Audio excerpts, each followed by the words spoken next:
In this video, I'm going to talk about the concept of inflation and how to calculate the inflation rate.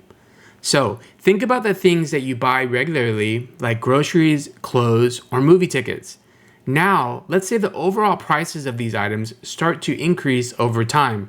Well, inflation is the term used to describe this general rise in the prices of goods and services in the economy.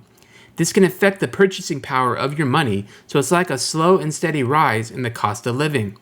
Now, there are different factors that can cause inflation, such as the increase in the cost of production of goods, changes in the demand and supply, or changes in the money supply. The government tries to manage inflation to keep it at a moderate and stable level to ensure that the economy functions smoothly. Let's take a look at two problems to calculate the inflation rate. So, if you could buy a loaf of bread in 2021 on average for $3.48, what was the inflation rate if the average price in 2022 was $4.21? The formula to calculate the inflation rate is quite straightforward. You take the ending cost and subtract the starting cost to get the change in cost from one period to the next. Then you divide that number by the starting cost. Finally, you multiply by 100 to express the result as a percentage. Let's work through this step by step. First, let's calculate the change in the average cost of a loaf of bread in San Diego.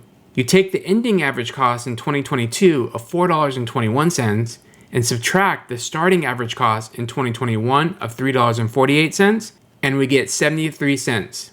Next, divide the change in the average cost by the starting average cost. So we take the 0.73 that we got from step 1 and divide by the average price in 2021 of $3.48, and we get 0.2098. Finally, we multiply by 100 to represent it as a percentage. So we take the 0.2098 and multiply by 100, and we get 20.98%. Well, that is a very high rate of inflation in 1 year's time.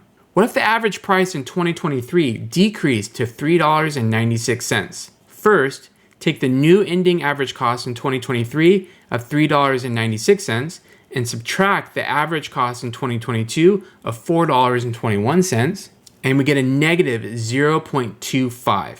Next, take the negative 0.25 that we got from step 1 and divide by the average price in 2022 of $4.21, and we get a negative 0.0594. Finally, multiply negative 0.0594 by 100, and we get negative 5.94%. So this is an example of deflation where the overall prices of items are decreasing. Well, that wraps up this short video on calculating the inflation rate. Please don't hesitate to reach out if you have any other questions.